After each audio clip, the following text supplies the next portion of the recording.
आप सभी को महापर्व छठ पूजा की हार्दिक बधाई और शुभकामनाएं। छठ पूजा की कहानी बेहद पुरानी है, इतनी पुरानी कि यह पता लगाना भी मुश्किल है कि कितनी पुरानी है। यह कहानी एक पर्व से जुड़ी हुई है जिसका जिक्र रामायण में भी है और महाभारत में भी, जिसका ताल्लुकात वेदों से भी और पुराणों से भी है। छठ केवल एक पर्व ही नहीं बल्कि एक विरासत है जो हमें हमारे पूर्वजों से मिली है। छठ पूजा उत्तर भारतीय राज्यों बिहार, उत्तर प्रदेश और यहाँ तक कि नेपाल के कुछ हिस्सों के लिए सबसे विस्तृत त्यौहार है। यह सूर्य भगवान और उनकी पत्नी उषा की पूजा के लिए समर्पित है। छठ की देवी छठी मैया भी हैं जो छठ की भावना की प्रतिनिधित्व करती हैं। यह त्यौहार पृथ्वी पर जीवन का समर्थन करने वाले दिव्य सूर्य भगवान के प्रति कृतज्ञता व्यक्त करने और उनका आशीर्वाद लेने के लिए समर्पित है। हिंदू पौराणिक कथाओं में सूर्य महान शक्ति और महत्व के देवता हैं। ऐसा माना जाता है कि उनकी किरणें कई स्वास्थ्य स्थितियों को ठीक कर सकती हैं। यह दीर्घायु, प्रगति, सकारात्मकता, समृद्धि और कल्याण का प्रतीक है। न केवल हिंदू पौराणिक कथाओं में बल्कि बेबीलियन और मिस्र की प्राचीन सभ्यताओं में भी सूर्य देवता की पूजा करने का रिवाज था, जो दर्शाता है कि सूर्य का महत्व सार्वभौमिक है।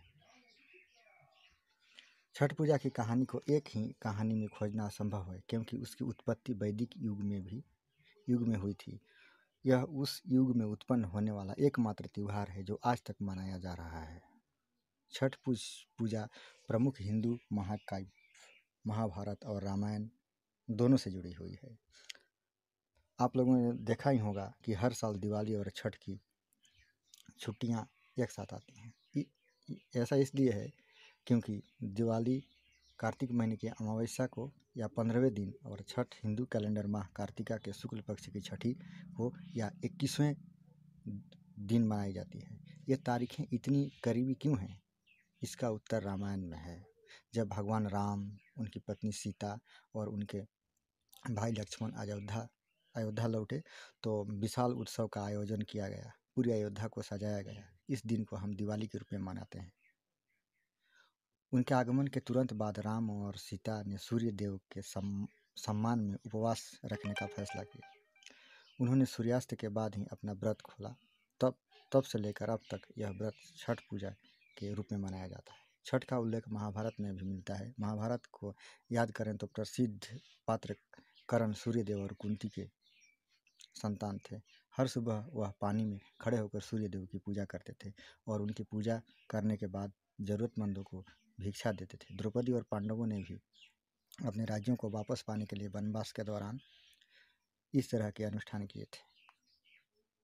इस कहानी में ध्यान देने वाली दिलचस्प बात यह है कि छठ पूजा की रस्में कर्ण और पांडव दोनों ने निभाई थी। पांडव शाही परिवार से थे जबकि दूसरी ओर कर्ण को निचले जाति का व्यक्ति माना जाता था। भले ही वह मूल रूप से वह पूर्व रानी कुंती के पुत्र थे, लेकिन समाज यह नहीं जानता था। छठ पूजा यकीनन जाति पदानुक्रम से परे है।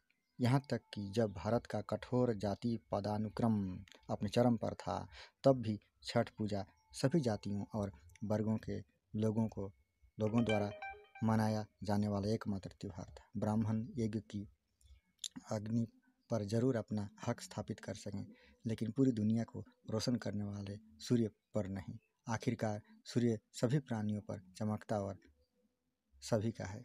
यह पूजा समानता, बंधुत्व, एकता और अखंडता के वैदिक विचारों को छूती है। इस दिन सभी भक्त अपने इष्ट के लिए प्रसाद तैयार करते हैं और उसे सर्वशक्तिमान को अर्पित करते हैं और पूजा के लिए नदी और तालाबों के किनारे जाते हैं।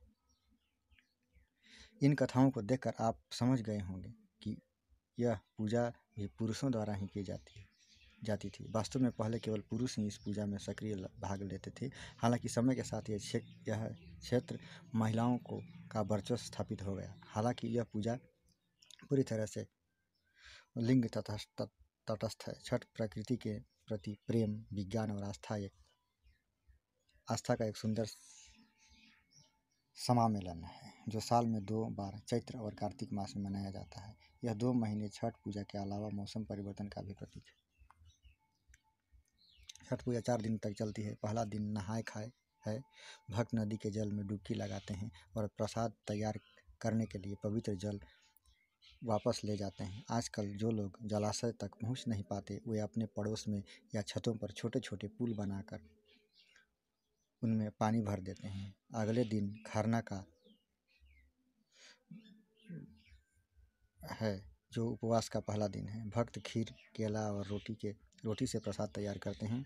इसके बाद भक्त इस प्रसाद को सेवन करते हैं और बिना पानी के 36 घंटे तक उपवास करना शुरू करते हैं। तीसरा दिन मुख्य त्योहार दिवस का प्रतीक है। लोग ठेकुआ यानी एक प्रकार की मिठाई बनाते हैं। सूर्यास्त के समय वे पानी में खड़े होते हैं और इन ठेकुओं और मौसमी फलों को सूर्य देव को अर्पित करते हैं।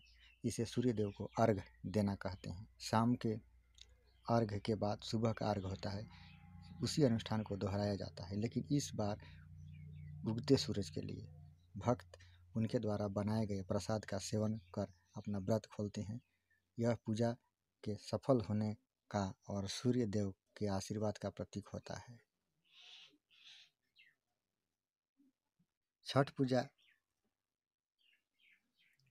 सदियों पुरानी परंपरा आधुनिक सैद्धांतिक मूल्यों को वहन करती है। छठ पूजा की कहानी जो भी हो, इस त्यौहार का महत्व नहीं बदलता है। यह एक ऐसा त्यौहार है जो सूर्य देव की पवित्रता, भक्ति और पूजा से जुड़ा है, लेकिन यह पवित्रता और भक्ति पर नहीं रुकता। यह प्रकृति की सराहना का प्रतीक है और पर्यावरण और मनुष्य के बीच सुंदर संबंधों पर आधारित कई त्योहारों में से एक है। जय छठी मैया।